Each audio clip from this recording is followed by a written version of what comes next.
kita kalau sibuk. Ya.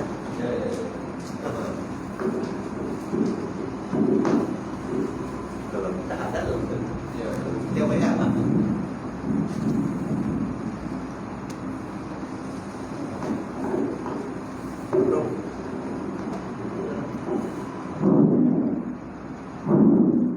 Baik. InsyaAllah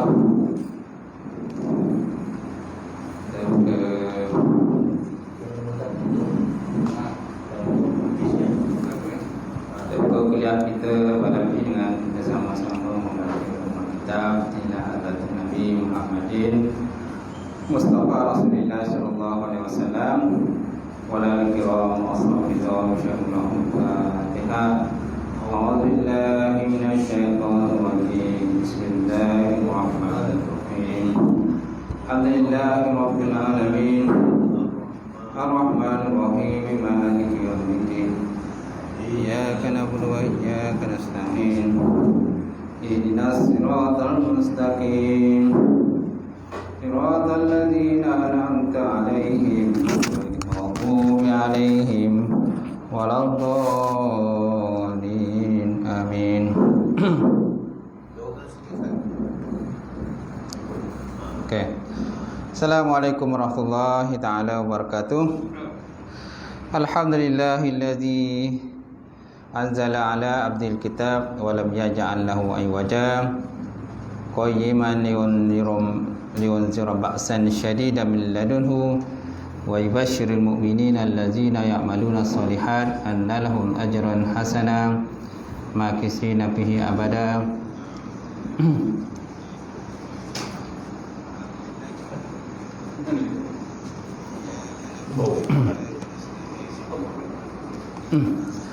Asyhadu an la ilaha illallah wahdahu la syarikalah wa asyhadu anna Muhammadan abduhu wa rasuluh.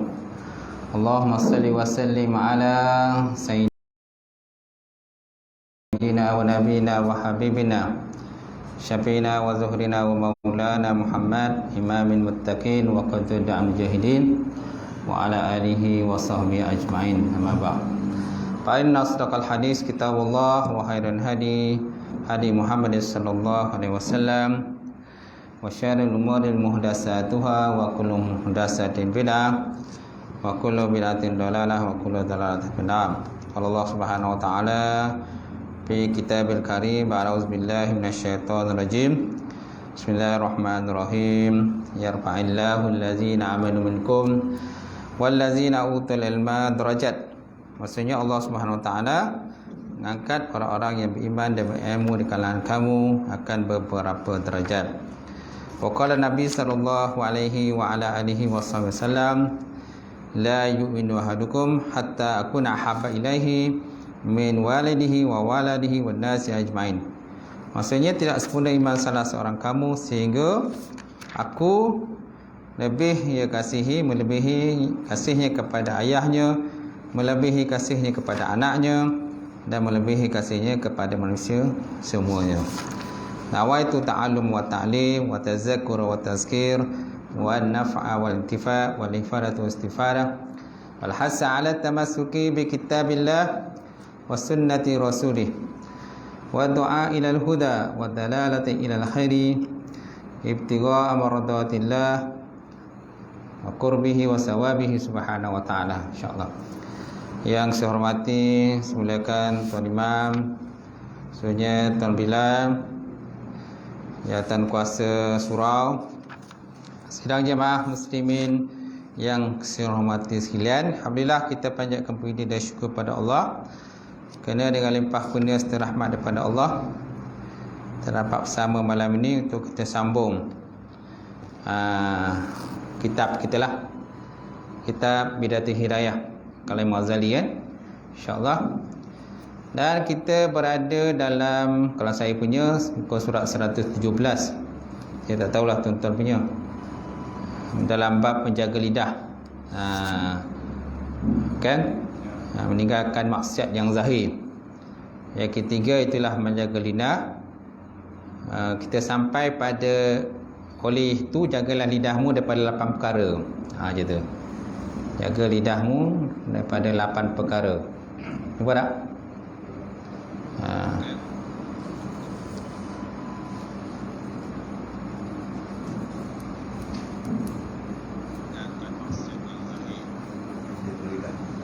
InsyaAllah. Qala musannifu rahmata'ala wa nafa'ana bi ulumihi fi dari amin, telah berkatalah oleh musannif ataupun pengarang kitab, mudah-mudahan bermanfaat akan ilmunya insya-Allah dalam dua negara, dunia dan akhirat. Oleh itu jagalah lidahmu daripada 8 perkara. 8 perkara naklah kita jaga lidah. Maklumlah lidah ni kan, lidah ni maknanya lidah tidak bertulang, istilah kan. Lidah ni tidak bertulang, tapi bila dia bercakap tu bahayalah. Kadang tajam dia punya sindiran kan, lidah ni. Jadi ada beberapa perkara kan yang boleh menyebabkan lidah kita membawa kepada kita dosa, bawa dosa. Pertama, al-kazib. Kazib mana bohong. Kazib mana bohong. Al-awal al-kazib. Maksudnya wahwa min qabahil zunub wal fawahish, uyub. Maknanya kazib ialah segala benda-benda yang keji yang bawa kepada dosa, dan segala perkara-perkara yang tak eloklah, yang mengaibkan, macam tu, mengaibkan. Maka janganlah engkau berbohong, sama ada bersungguh-sungguh ataupun bergurau, dia kata. Janganlah kita berbohong walaupun sama ada bersungguh-sungguh berbohong ataupun bergurau. Jangan engkau biasakan dirimu berbohong. Dalam bergurau nanti akhirnya engkau akan berbohong dengan cara bersungguh-sungguh. Walaupun adalah tempat-tempat tertentu yang boleh berbohong, diharuskan berbohong lah. Ada tempat tertentu yang diharuskan berbohong. Tetapi hukum asal berbohong ni ialah satu benda yang tak elok lah, benda keji lah. Silah kita ni memongak lah. Kau ni memongak betul kan? Kalau memongak ni biasanya orang tak percaya lah. Kita nak bagi tanggungjawab pun susah. Kita nak bagi dia jawatan, nak lantik dia ketua, tapi dia memongak, suka bohong. Kita nak lantik jadi ketua tak? Kita nak lantik tak dia? Susah nak lantik lah. Sebab dia suka cakap bohong. Sama ada bohong itu adalah secara bersungguh-sungguh ataupun secara bergurau-gurau berbohong. Sebab bila bergurau akan ini membawa kepada bersungguh-sungguh, kata musannif. Kemudian berbohong adalah antara dosa yang besar. Selain daripada itu, apabila engkau telah dikenali sebagai pembohong, maka hilanglah keadilanmu. Hilanglah keadilan, hilanglah harga dirimu, dan hilang makna daripada segala perkataanmu. Dan orang lain akan melihat engkau dengan pandangan yang rendah. Kan? Orang akan pandang rendah. Malah berbohong ni salah satu daripada tanda munafik. Tanda munafik. Nabi SAW pernah menyebut, dia kata, ayatul munafik salasah. Tanda munafik itu ada 3. Pertama, iza haddasa kadzaba. Apabila dia bercakap, dia berbohong. Iza wa'ada akhlafa. Apabila dia berjanji, dia memungkiri janji. Wa ila utmina khana. Dan apabila diamanahkan, dia mengingkari amanah tersebut. Ini tanda-tanda munafik lah. Mana kalau kurang, contoh dia buat satu aja, yang lain dia tak buat, maka ada juga tanda munafik. Tapi bukan munafik secara sempurna lah. Kalau tiga-tiga tu dia buat, mana berbohong pun dia buat, menyalahi janji pun buat, kata khianat pun buat, maknanya dia telah mencakupi akan munafik secara tamam. Tamam ni sempurna lah, sempurna munafik dia. Tapi kalau dia berbohong saja sedangkan lain dia tak ada buat pun, maka munafik dia tu nakis, kuranglah munafik dia. Macam tu. Tetapi dah adalah ciri-ciri munafik. Malah berbohong ni pun susahlah kita nak lantik sebagai, nak bagi suatu jawatan pun susahlah kalau orang berbohong kan. Cakap lain, ataupun cakap tak serupa bikin. Boleh. Baik. Oleh itu, apabila kau mahu tahu sejauh mana jahatnya apabila engkau bercakap bohong, maka lihatlah kepada orang lain yang bercakap bohong pada dirimu. Betapa engkau merasa jijik, betapa engkau merasakan dirimu jijik daripadanya, dan betapa hinanya orang itu pada pandanganmu, dan betapa jahatnya apa yang dilakukan tadi. Macam tu. Jadi kalau kita nak lihat, kata Musana, sejauh mana kesan daripada bohong ini, implikasi bohong ni tuan-tuan, kita tengoklah kalau orang lain berbohong, dia berbohong dengan kita. So apakah perasaan kita? Kecil hatilah. Kecil hati, kan, berbulu, kan, bonging, kan, tak puas hati dan sebagainya. Itu juga kalau kita cakap bohong orang lain. Sudah tentu orang tu akan berdendam dengan kita, dia tak puas hati dengan kita. Jadi kita tuan bayangkanlah kalau orang buat bohong pada kita. Apa perasaan kita? Marah, bercampur aduk lah tu. Bercampur aduk perasaan dalam tu, marah ada, bongih ada, geram ada dan sebagainya. Apabila orang berbohong dengan kita. Oleh itu jangan kita berbohong dengan orang lain. Gitu. Baik, apabila engkau mahu tahu sejauh mana jahatnya apabila engkau bercakap bohong, maka lihatlah kepada orang lain yang bercakap bohong kepadamu. Betapa engkau merasakan dirimu jijik daripadanya, dan betapa hinanya orang itu pada pandanganmu, dan betapa jahatnya apa yang dilakukan. Gitu. Begitulah hendaknya engkau melihat pada segala keaiban dirimu. Begitulah hendaklah engkau melihat kepada segala keaiban dirimu. Kerana engkau tak dapat mengetahui sejauh mana keaiban dirimu kecuali bila engkau memperhatikan perbuatan yang sama yang dilakukan orang lain terhadap dirimu. Jadi kita tak boleh nak menilai keaiban diri kita ni.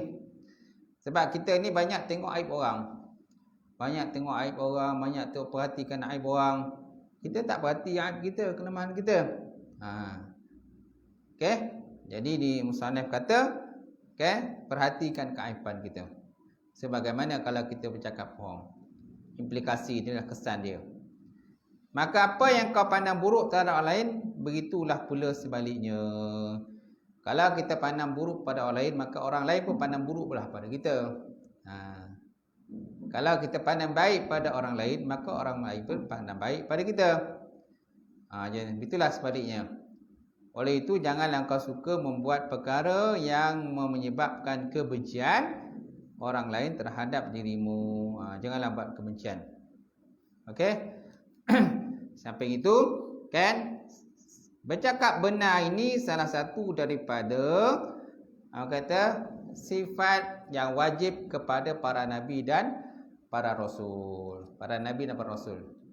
Nabi Muhammad SAW pernah bersabda, dia kata, alaikum bisriki fa inna sirqa yahdi ilal birri wal birri yahdi ilal jannah wa ma yazalu rajulu yasdiku wa yataharra sirqa hatta yaktuba innallaha siddiqan wa iyyakum wal kadzib fa innal kadzib yahdi ilal fujur wa innal fujur yahdi ilal nar wa ma yazalul abdu yakzibu yataharra kadzib hatta yaktuba innallaha kazzaban. Maksudnya Nabi Muhammad SAW pernah bersabda, dia kata, alaikum bisriki, naklah kamu bercakap benar. Naklah kamu bercakap benar.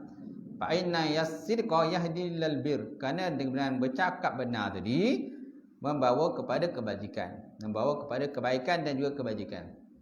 Wal birri yahdi ilal jannah, kebajikan pula membawa kepada syurga. Membawa kepada syurga.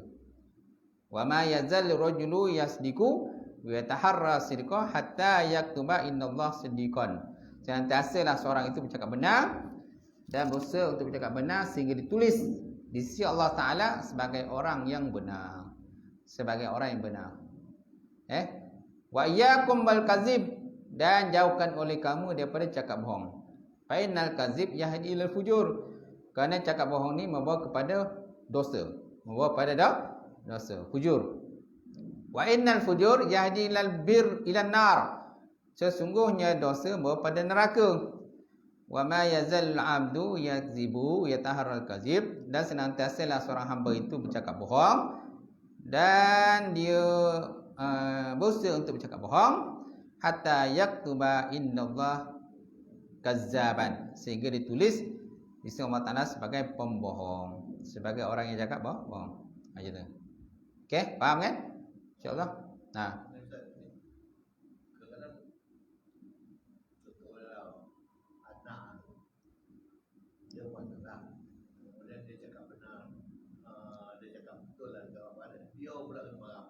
Yang itu saya kadang-kadang apa menyebabkan budak-budak tu berbohong sebab dia takut kena dia takut kena hukum ke. Itu satu masalah yang patut ada dalam hati kan. macam mana tuan? Budak tu buat salah. Dia buat salah, budak. Budak tu dia buat salah. Lepas tu bila dia tanya dia bapak dia mengaku lah, dia cakap yang benar kan. Dia mengaku buat salah ke tak cakap salah? Dia mengaku buat salah. Dia mengaku buat salah. Lepas tu bapak dia marah dia. Tanya dia. Itu yang menyebabkan kadang-kadang dia budak-budak dia berbohong. Berbohong sebab dia takut kena pukul lah. Takut kena pukul lah macam tu. Ayolah, tak sepatutnya lah bapak tu memukul dia. Kalau nak pukulnya, pukulan yang tidak mencederakan lah. Macam tu. Kan adab memukul pun ada juga. Kita tahu juga adab memukul. Sepatutnya anak yang telah bercakap benar ni tak sepatutnya kita pukul lagi. Dia dah cakap benar dah. Yang dia dah cakap benar, dia berbohong kan. Dia cakap benar, dia berbohong. Dia terus terang lah dia cakap bohong kan. Macam tu. Sepatutnya kita pukul lah. Semua yang paling baik tu nasihat je. Nasihat. Yang kali jangan buat lagi. Jangan ulang lagi. Sebab malaikat sentiasa menulis. Cakaplah. Apa yang kamu lakukan, apa yang kamu buat, semua ditulis oleh malaikat. Semua tu besok akan disaksilah. Ada hadapan Allah Subhanahu wa taala. Macam tu. Kita pujuk dah dia. Banyak kes yang saya tanya kan. Saya takut. Jadi saya tanya dia dah bohong kan. Dia kata pasal dia takut. Takutlah. Itu yang mereka kata berani kena benar takut kena salah. Kerana banyak kita ni menghukum lah. Banyak kalau kita ni menghukum, bukan memperbaiki, dia hukum terus kan. Jadi budak-budak pun takut lah tu.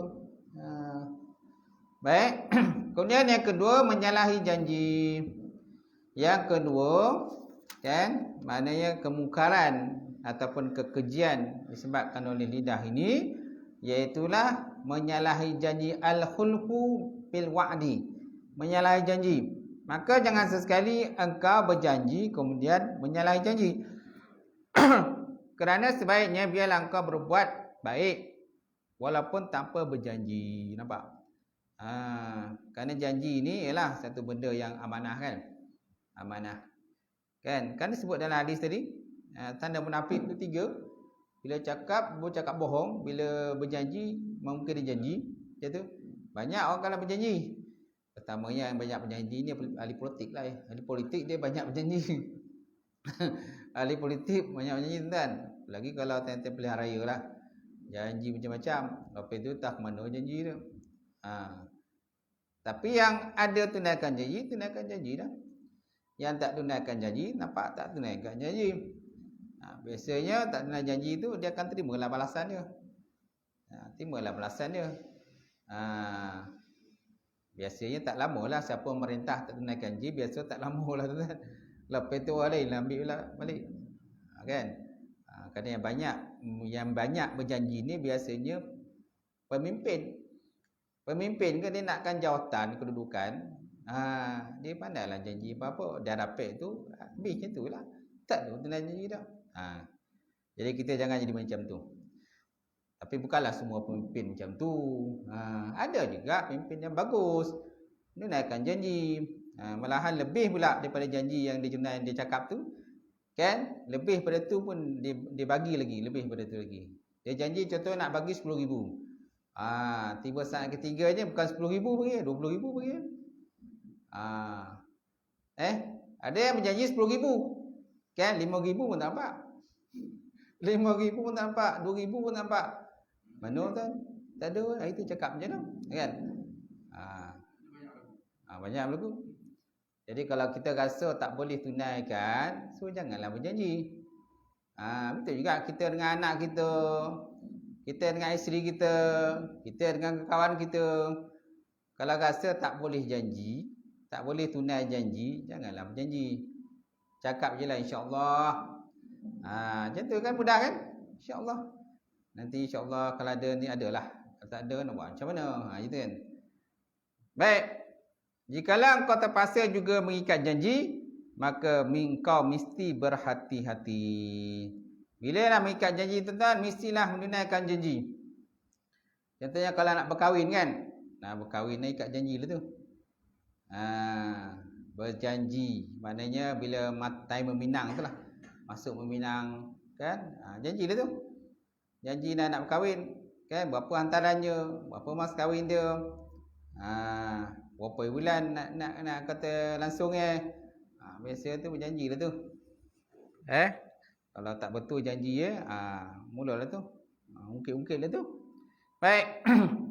Jangan sampai janji kau ingkari kecuali bila kau lemah daripadanya dengan sebab halangan yang tak dapat dielakkan kerana mungkin janji.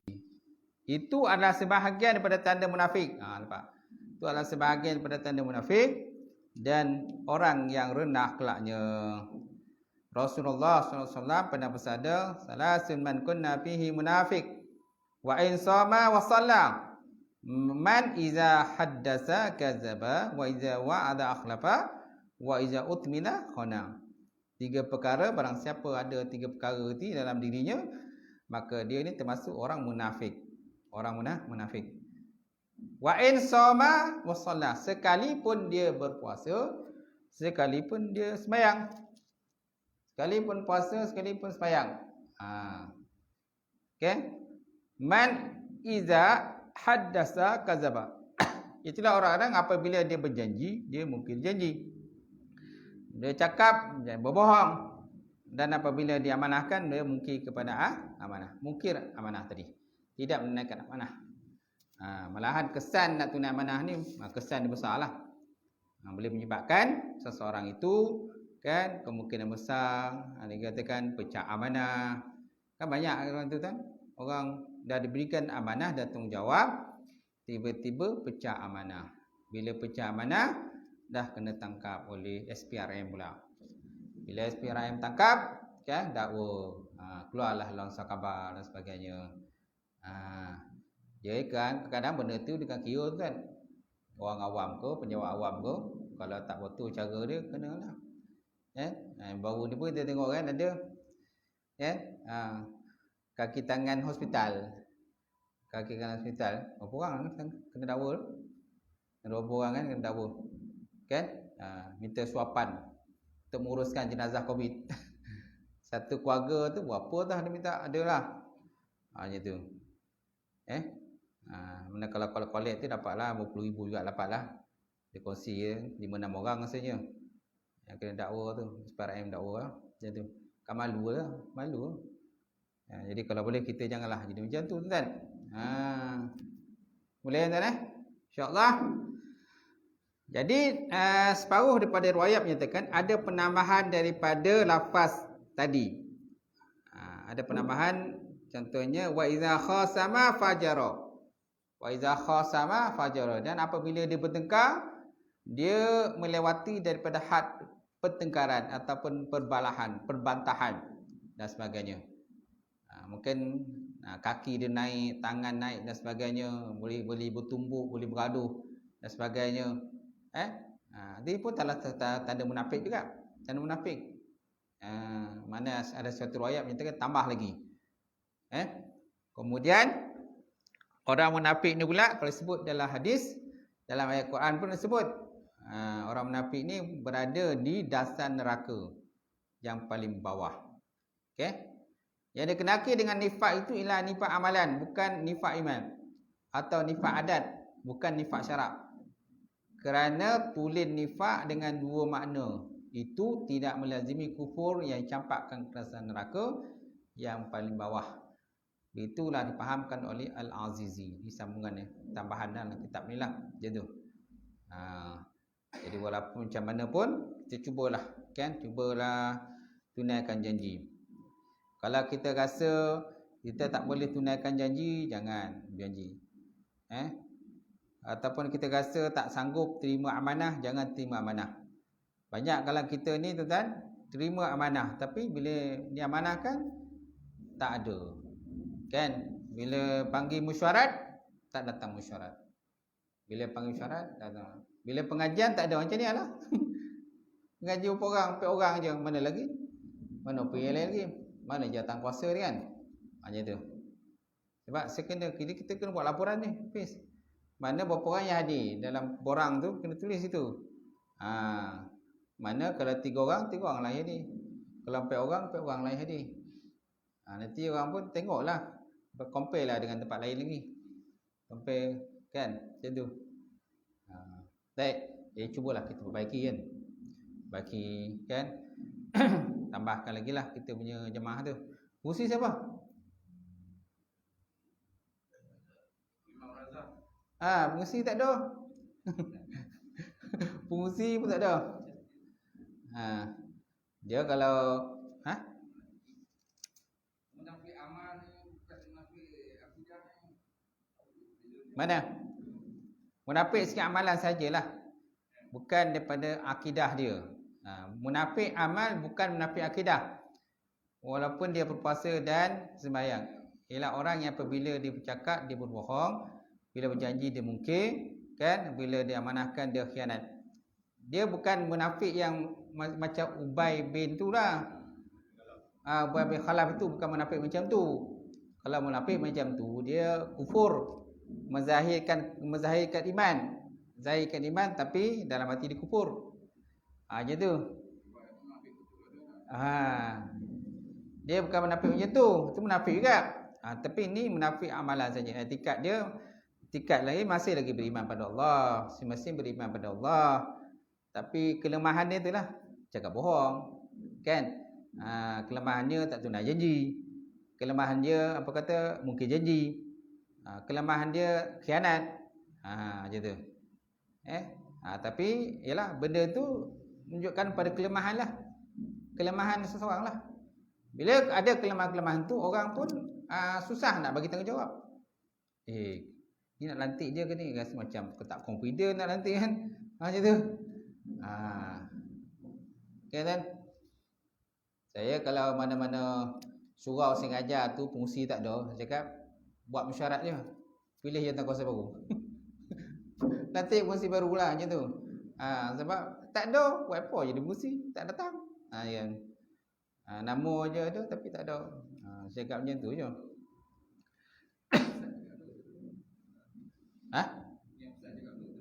Yalah. Betul tu. Kalau tempat saya pun kalau fungsi tak ada. Saya minta tukar je. Kan buat mesyuarat agung, lantik baru. Tu je. Bila lantik baru, baru berjalan balik. Apa semangat sikit. Bila tak lantik jadi macam tu ada. Tu salah tu. Dah orang lain, orang cadang tu je, tak ada. Yang kedua cadang tutup pula. Cadang tu tak datang. Dua tak datang. Dia nanti dia. Dia kalau ikutkan tak boleh. Dia kalau ikut mesyuarat, kita tak boleh menerima cadangan orang tak hadir. Tak boleh. Dia mesti orang yang cadang tu mesti hadir dalam mesyuarat tu. Kalau mesyuarat PIBG punya tu, mesyuarat PIBG sekolah, kan? Siapa yang nak cadang dia kena hadir. Ya.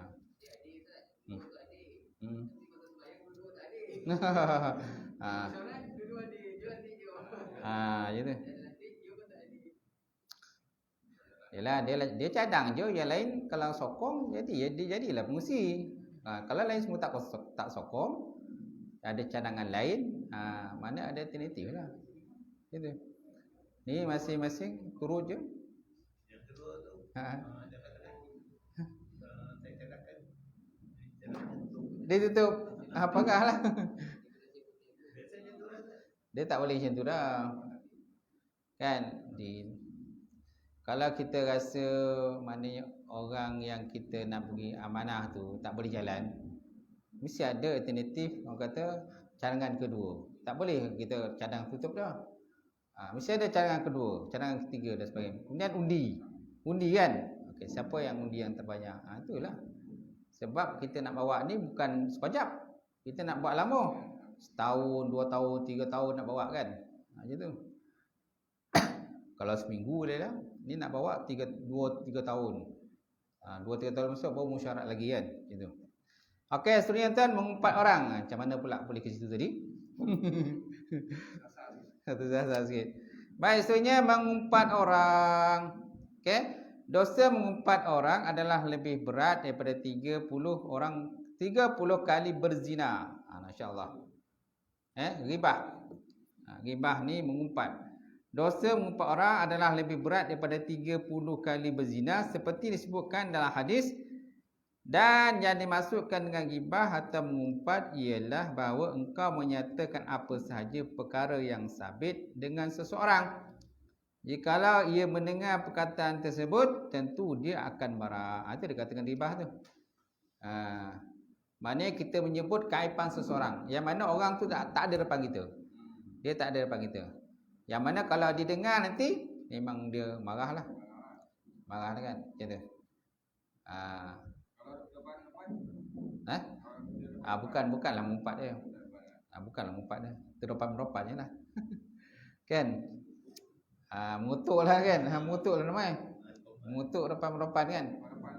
Mengutuk depan-depan pun bahaya juga. Okey. Kutuk depan-depan kan. Okey. Baik. Kadang ada juga mengutuk memain, ada juga bergurau-gurau mengutuk. Tak apalah. Jangan mengutuk-mengutuk tu sampai orang kata menjatuhkan aib dia kan. Jatuhkan aib muka dia dan sebagainya depan orang ramai. Jadi kan silap-silap bulan bergaduh pula depan orang ramai. Bertumbuk pula nanti. Bertumbuk pula nanti dah lain pula cerita kan. Bila dah bertumbuk kan dah sentuh badan orang kan dah panggil report polis pula. Dah kes polis pula. Panjang cerita Azim. Sebabnya macam tadilah. Lidah, mulut kena jaga. Macam tu. Baik. Jadi kata musannaf atau pengarang, dosa mengumpat orang adalah lebih berat daripada 30 kali berzina. Seperti disebutkan dalam hadis. Dan yang dimaksudkan dalam ghibah atau mengumpat ialah bahawa engkau menyatakan apa sahaja perkara yang sabit dengan seseorang. Jikalau dia mendengar perkara tersebut, tentu dia akan marah. Maka engkau dikira orang yang mengumpat lagi zalim, walaupun yang engkau sebutkan itu benar-benar berlaku pada diri orang yang berkenaan. Macam tu. Walaupun benda tu benar-benar berlaku pada diri dia. Tapi kalau dia dengar tu memang dia marahlah dia. Marahlah. Bongih dia tu. Macam. Dan jauhi daripada cara umpatan mana peli ulah maksud, iaitu umpatan yang tidak menggunakan bahasa yang jelas tetapi punya makna yang sangat tajam. Ni pun bahaya juga. Dia tak jelas. Tak jelas main sindir dah ni. Sindiran yang tajam. Contohnya apabila engkau ditanya tentang hal seseorang, maka engkau menjawab dengan perkataan mudah-mudahan Allah membaikkan halnya. Okey. Sekali lagi contohnya mudah-mudahan Allah Taala membaikkan halnya. Sebenarnya saya sangat berduka cita mendengar apa yang telah dilakukannya. Saya selalu berdoa kepada Allah, mudah-mudahan Allah memperbaiki keadaan kita dan keadaannya. Nampak tak? Sekali imbas macam tak ada benda kan cakap tu. Sebenarnya perkataan seperti ini telah menghimpunkan dua kesalahan. Pertama, mengumpat orang dengan maksudnya dapat dipaham dengan jelas. Yang kedua, membersihkan dan memuji diri sendiri dengan cara menyalahkan orang lain. Ni dia muji diri sendiri ni. Masuk baku, angkat sendiri. Masuk bakul, angkat sendiri kan, puji diri sendiri. Kalau ikut selimbah macam tak ada benda cakap tu.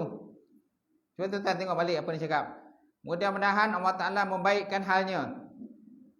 Sebenarnya saya sangat berduka cita mendengar apa yang telah dilakukannya. Saya selalu berdoa pada Allah, mudah-mudahan Allah Ta'ala membaiki keadaan kita dan keadaannya. Sebenarnya perkataan seperti ini telah menghimpunkan dua kesalahan. Mana ada dua kesalahan situ? Pertama, mengumpat orang dengan maksudnya dapat dipaham dengan jelas. Maknanya dia kata orang tu ada buat kesalahan. Kan dia cakap tadi, sebenarnya saya sangat berduka cita mendengar apa yang telah dilakukannya. Ini pun salah satu cara umpatan jugalah. Umpatan secara sindiran lah. Dia tak berapa jelas macam tu. Yang kedua, angkat diri sendiri, membersih dan muji diri sendiri dengan cara menyalahkan orang lain. Kan dia kata apa? Saya selalu berdoa kepada Allah, mudah-mudahan Allah Ta'ala memperbaiki keadaan kita dan keadaannya. Ataupun mudah-mudahan Allah Ta'ala membaikkan halnya. Membaikkan halnya. Dia adalah terselit kat situ lah. Ada terselit lah sikit kat situ. Mana angkat diri sendiri, puji diri sendiri. Terselit kat situ. Soalnya maknanya dia ni je lah yang bagus, dia yang bagus, dia lah yang perfect, sedangkan orang lain tu tak bagus. Orang kawan dia tu tak bagus. Macam tu. Tapi tak berapa nampak lah sangat lah macam tu. Tak berapa nampak lah. Baik, seandainya niatmu ikhlas dalam doamu itu, maka sebaiknya engkau mendoakannya dengan cara bersendirian. Itu yang paling baik lah. Yang paling baik kita doakan secara sendirian. Jadi tak payah cakap kat orang lah saya nak doakan dia. Kan dia cakap tadi, kan dia kata saya selalu berdoa kepada Allah, mudah-mudahan Allah Ta'ala perbaiki diri kita dan keadaannya. Nampak tak? Jadi yang paling baik kita doakan seorang. Gitu kan?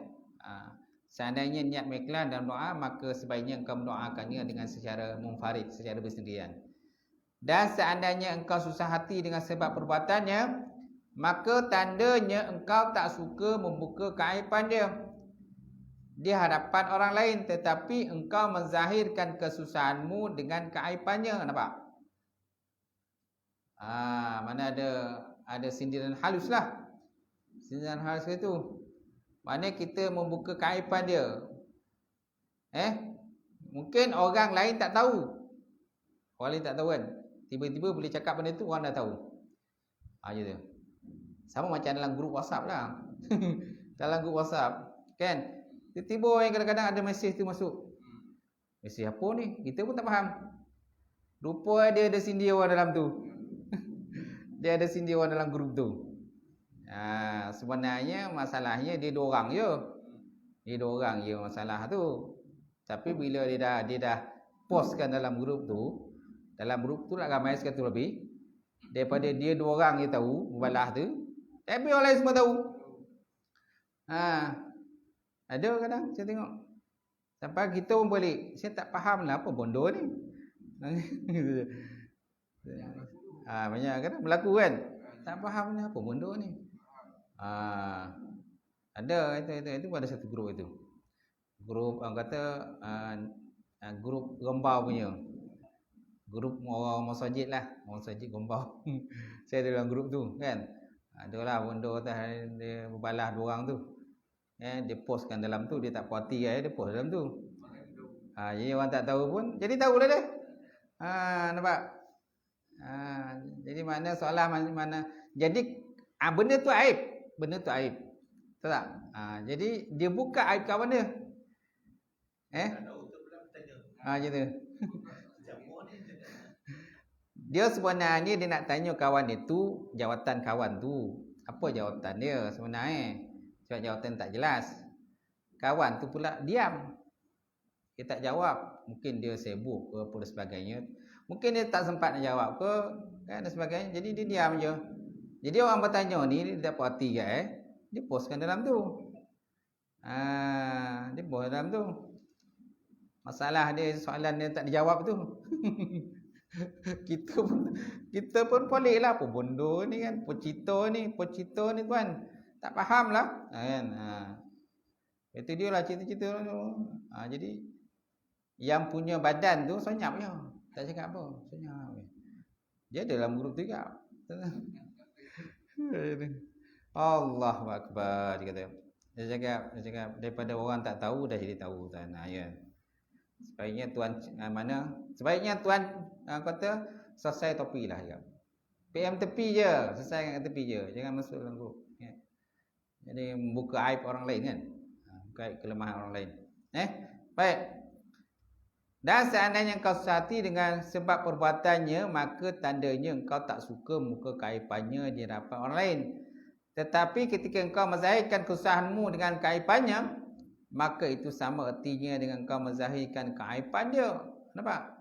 Sebenarnya firman Allah Ta'ala tadi, di bawah ini sudah cukup sebagimu supaya engkau meninggalkan segala bentuk umpatan. Segala bentuk utapan. Kerana mengumpat ni sama seperti makan daging saudara yang telah mati. Allah Ta'ala sebut dalam Quran, wala yaghtab ba'dukum ba'dha ayuhibbu ahadukum ayyakula lahmal akhihi maita fakarihtumu. Dan janganlah sebagian kamu mengumpat sebagian yang lain. Apakah seorang kamu suka memakan daging saudara yang telah mati, ya, jadi bangkai? Maka sudah tentu kau tak suka kan? Maka sudah tentu kamu merasa jijik lah, tak sukalah. Gitu.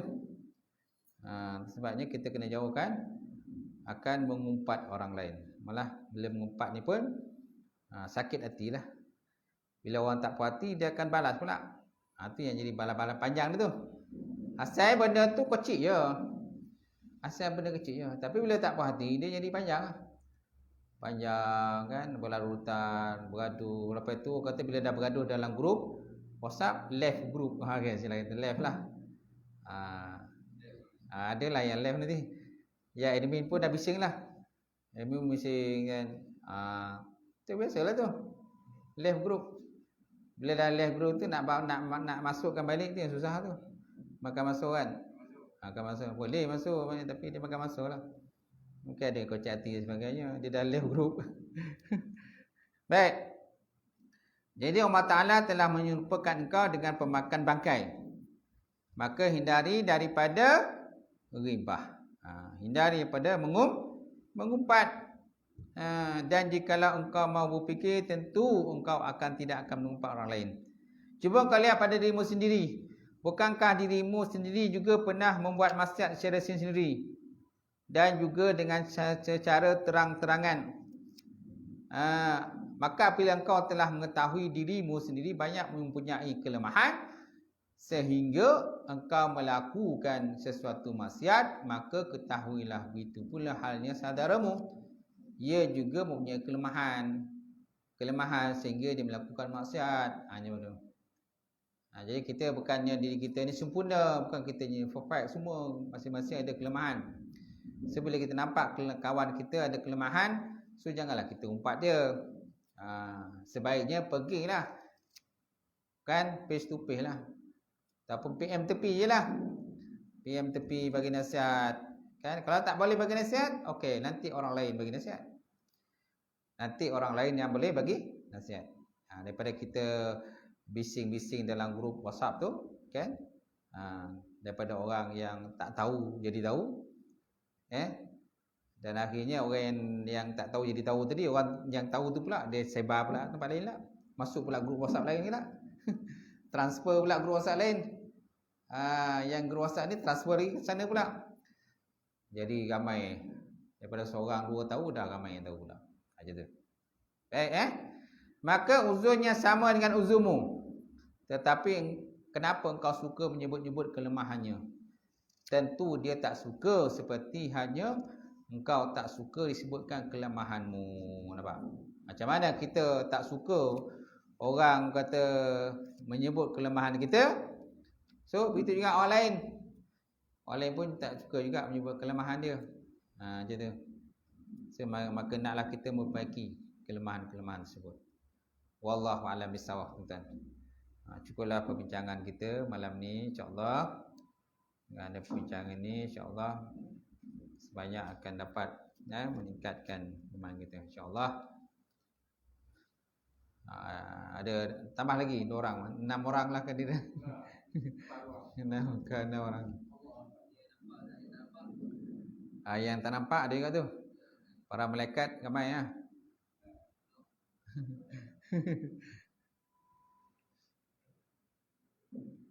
InsyaAllah pesan-pesan lah, mudah-mudahan kita punya majlis ni janganlah 2-3 orang ya, sebab saya nak tulis dalam borang tu malu kan, 2-3 orang klaim takmir kan, 2-3 orang kan. Ya, kita ngajar lah. Tapi yalah, dalam borang tu nak kena tulis kehadiran berapa orang. Takkan kehadiran 3 orang saya kata 10 orang. Mongak pula kan, bohong pula. Kan tadi dah belajar jangan berbohong. Habis guru takmir bohong. Ada ya kadang guru takmir bohong ada. Pernah dulu berlaku lah. Dia claim, dia tak pergi ngajar tapi dia claim. Pernah berlaku dulu lah. Kat Pilang rasanya atas silap saya. Saya tak tahulah nama guru tu. Jadi bising lah orang. Dia buat claim tapi dia tak pergi ngajar. Yang tahu, yang pecah rahsia tu bila penyedia takmir tanya dengan pengurusi masjid. Kan? Tuan, dia tak ni ada cikgu ustaz ni datang ajar ke? Tak ada ngajar, ada. Habis dia claim ni. Claim tak ada ngajar. Tak boleh ke? Ya? Ya, dia lah tahu. Mana kalau bukan hak kita, tak payahlah kita claim. Tapi kalau seandainya kata macam kes COVID kan, kes COVID ni kan nak gajar tak boleh. Tu memang dah diberi kebenaran claim. Walaupun tak ngajar, dibenarkan sebab masalah COVID. Sebab nak pergi ngajar datang surau pun, masjid pun tak boleh. Macam tu. Tapi sekarang ni pun dah masih mengajar dah boleh. Tak ada alasan dah tak boleh ngajar. Tak ada alasan lah kata kenapa ustaz tak datang ngajar. Dulu boleh alasan COVID, tak boleh datang jadi COVID, maknanya semua tak boleh masuk, surau tak buka, masjid tak buka. Jadi kita ada alasan lah kalau kita tak datang ngajar. Dan JAKIM pun bayar walaupun tak datang. Sekarang ni dah masjid surau dah buka. Tapi ustaz tak datang ngajar, tapi ustaz claim. Ustaz claim kan. Ini dah bohong lagi tu. Macam tu. Okey. Dan kalau ustaz datang ajar pula, jemaah pula kenalah hadir. Jemaah kenalah hadir kan. Ramaikanlah. Ramaikanlah gitu. Meriahkan kita punya surau saja insya-Allah. Itu saja, wallahu alam. A'udzubillahi minasyaitonir rajim. Bismillahirrahmanirrahim. Alhamdulillahirabbil alamin. Wassalatu wassalamu ala asyrafil mursalin wa ala alihi wasahbihi ajmain. Allahumma zidna ilman nafi'a wa yaqinan sadiqan wa lam taqabbal rizqan halalan barakatan katsirah. Wasiyana fata ya alim wa lana qulubana bi nuri ma'rifataka wa tahamul arifin. Allahumma faqina fid din, Allahumma faqina fid din. Allahumma ja'al hadza jam'an marhuma wa tafarraqana min ba'di tafarraqan ma'suma. Rabbana iftah bainana wa baina qaumina bil haqq wa antal fatihin. Rabbana faghfir lana dzunubana wa qina sayyi'atina wa tawaffana ma'al abrar. Rabbana atina fid dunya hasanah wa fil akhirati hasanah wa qina azabannar. Walhamdulillahirabbil alamin. Qabbalallahu minkum.